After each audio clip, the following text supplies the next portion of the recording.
Well, I think, frankly, starting with the Prime Minister this morning and the sessions after that, I think it was a very positive note to start with.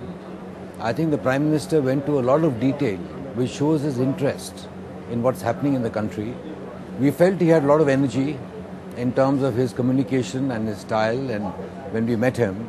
And I think he's really bullish, and I think what he put across, that in 2007, we were all very optimistic. Now, there's no need to be so pessimistic. There is merit in what he's saying. Because of the last 3-4 months, we've seen policy initiatives being taken, and I think that's a good direction. It was a great start, and I think sessions after that added a lot of value, and relevant topics are being raised, which are now coming up for discussion. There's time for Q&A, so it's a good positive direction for the CII annual session. I think for a country like India, where 65% of our population is below the age of 30, we have to look at tomorrow, because that is the youth, that is the generation which are going to drive the country. And unless and until we think of their aspirations, their desires, what they want to achieve in life, I think we will not be able to achieve satisfaction for a population of 1.2 or 1.3 billion people, which will be the population 5 years, 7 years down the line. So I think the topic is very relevant. I think the direction of what we want to do is more or less clear. The issue is implementation. I think that is the challenge for the government, for the private sector, for the administration across the board.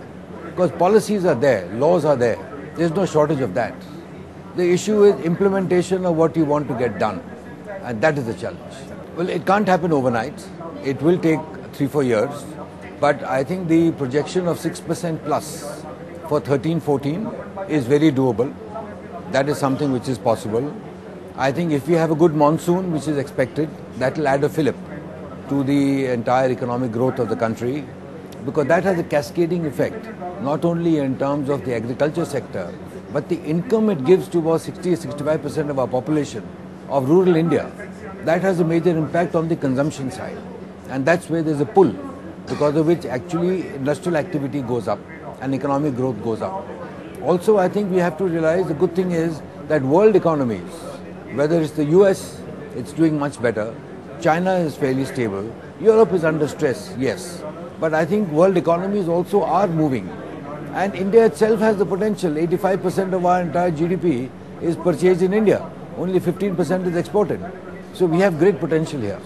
I think we need to, but I think at the same time, we have to have India products made for Indians with the best technology, with the best inputs, and the most value add to the customer. I think unless the customer is happy, he has the or she has the option to buy from anywhere in the world, and they will buy from outside. So we have to provide value for money for the Indian consumer. Thank you.